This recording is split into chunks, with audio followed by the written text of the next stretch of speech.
हमारी ओर आंखें किए बैठे हैं कि भारतवर्ष से ही उनका उद्धार होने वाला है, आज तक नहीं पा सके। और हमारी यह हालत है कि एक साधारण सद्व्यवहार जो होता है वो भी नहीं। कल मैंने आपसे कहा था कि मैं आपको हृदय में बसे हुए शिव स्वरूप सच्चिदानंद आत्मा के बारे में बताऊंगी आज, लेकिन सोचती हूँ कि आखिर में बताऊंगी जब सारे ही चक्र बता चुकी हूँ, वो अच्छा रहेगा। हालांकि उनको पहले से आखिर तक अपनी दृष्टि वहीं रखनी चाहिए। बाकी जो भी चक्र हैं, एक उनके चक्र को जानने से ही ठीक हो जाते हैं।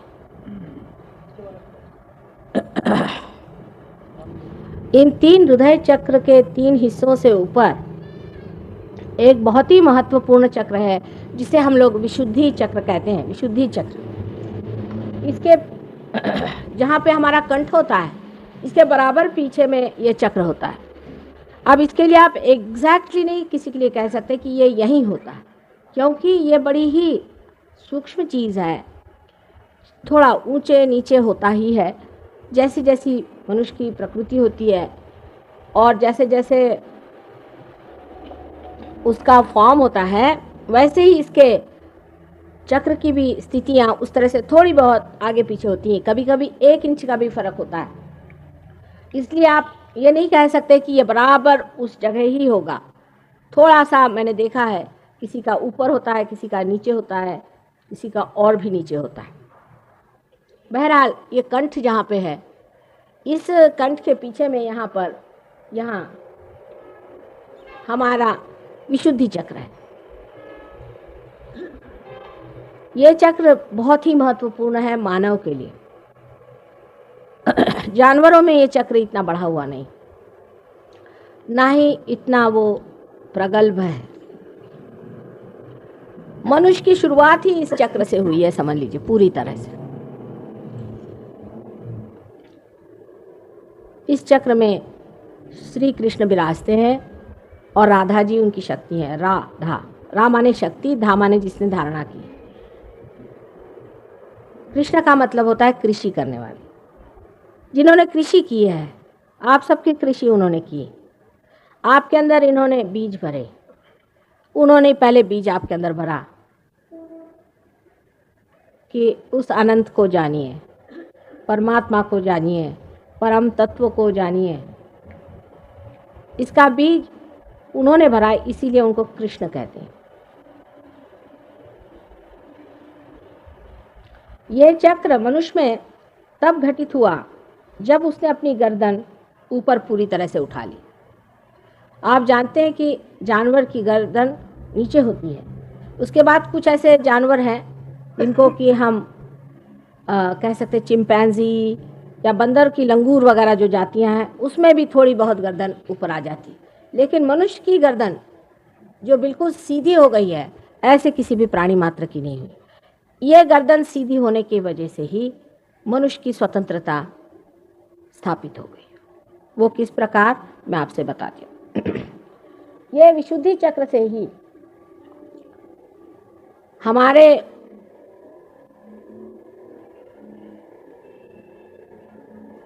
दो ईगो और सुपर ईगो नाम के बलून तैयार हो जाते हैं। आप जानते हैं कि जानवर की आकृति ऐसी आती है, ऐसी जाती, फिर नीचे चली जाती है। जो भी चेतना उनके अंदर आती है वो फिर से पृथ्वी की ओर झुक जाती है। लेकिन मनुष्य ने जो ये ऐसी गर्दन ऊपर उठा ली और उसने अपने अंदर जिम्मेदारियां महसूस करनी शुरू कर दी, तब वो जब कोई भी कार्य करता है तो उसमें उसका ईगो बढ़ता है। अब ईगो शब्द, अहंकार से लोग बहुत घबराते हैं। अहंकार मेरा मतलब नहीं है अहम भाव, इसमें वो दोनों में बड़ा अंतर है। अहम भाव सब में होता ही है, होना आवश्यक ही है। हर इंसान में अहम भाव न हो तो वो जानवर हो जाए। प्रति अहम भाव भी हमारे अंदर उठता है और लेफ्ट साइड से आके और माथे यहाँ फॉन्टिनेल बोन होता है वहाँ तक आ जाता है। और अहंकार का भाव भी लेफ्ट साइड से उठ के इधर आ जाता है। अब देखिए चढ़ते वक्त तो राइट का लेफ्ट जाता है और लेफ्ट का राइट जाता है, जैसे यहाँ पे दिखाया। इन लोगों ने उसका अभी गति नहीं दिखाई लेकिन ये विशुद्धि चक्र से इसकी शुरुआत होती है। अगर आपका गला खराब है तो डॉक्टर लोग आपको दवा दे देंगे, कहेंगे आपका गला खराब। अगर राइट विशुद्धि खराब है, जो कि रुक्मिणी जी का स्थान है, जहाँ विट्ठल रुक्मिणी है, उसका तो इलाज दवा से हो जाएगा, पर जिसका लेफ्ट साइड खराब होगी उसका इलाज नहीं हो सकता, क्योंकि लेफ्ट विशुद्धि से प्रति अहंकार उठता है।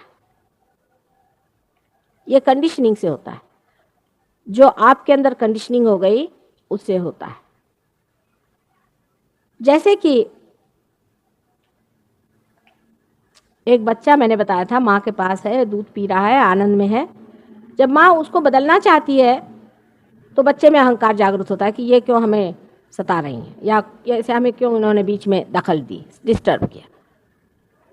और जब माँ उसे कहती कि चुप रहो, ऐसे नहीं करते, तो उस पर जो उसके संस्कार पड़ते हैं, चाहे वो सुसंस्कार हो चाहे कुसंस्कार हो, उसके कारण उसके अंदर प्रति अहंकार, जिसे कि सुपर ईगो कहते हैं, होता है। अब राइट साइड की जो कुछ भी हमारी एक्टिविटी है, राइट साइड की जो हमारी पिंगला नाड़ी है, वो जब भी गतिमान होती है, कार्य करती है, तो हमारे अंदर ईगो बढ़ता है। और जब हमारी लेफ्ट साइड की गतिमान होती है तो हमारे अंदर प्रति अहंकार माने सुपर ईगो बढ़ता है। जब ये दोनों चीज़ें बढ़कर एक के ऊपर एक ओवरलैप कर लेती हैं, समझ लीजिए बच्चे की उम्र जब तक साल भर की हो जाती है तब तक ये जगह पूरी तरह से भर जाती है, और तब आप में पूरी तरह से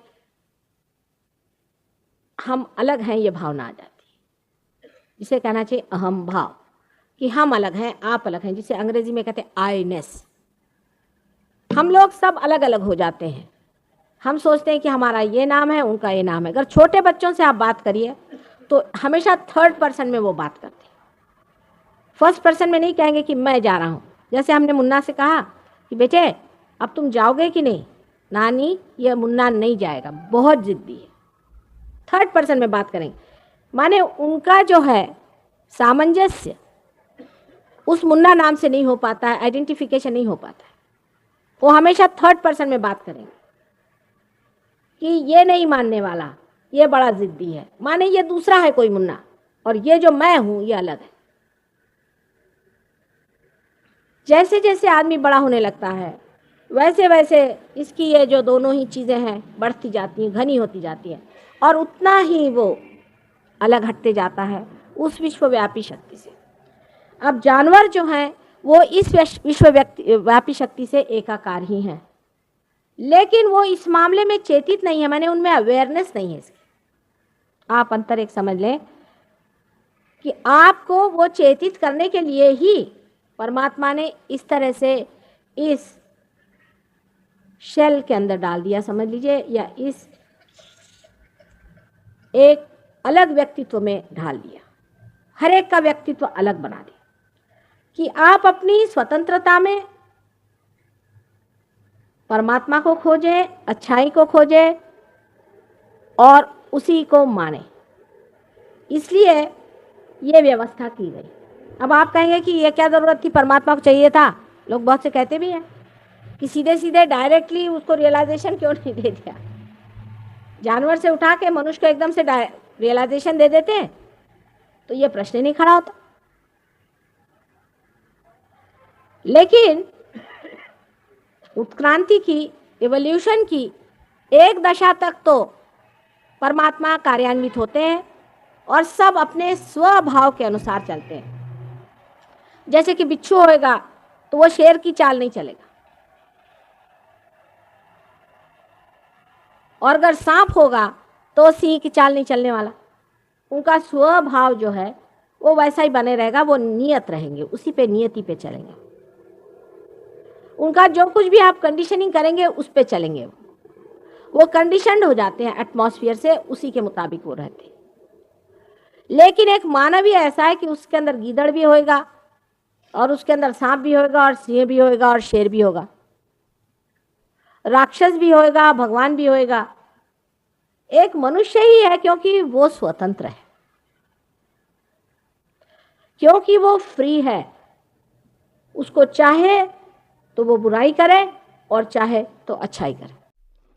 सभी सहजियों से विनती है, हमारे इस चैनल को सब्सक्राइब करके सहज को फैलाने में हमारी मदद करें। जय श्री माता जी।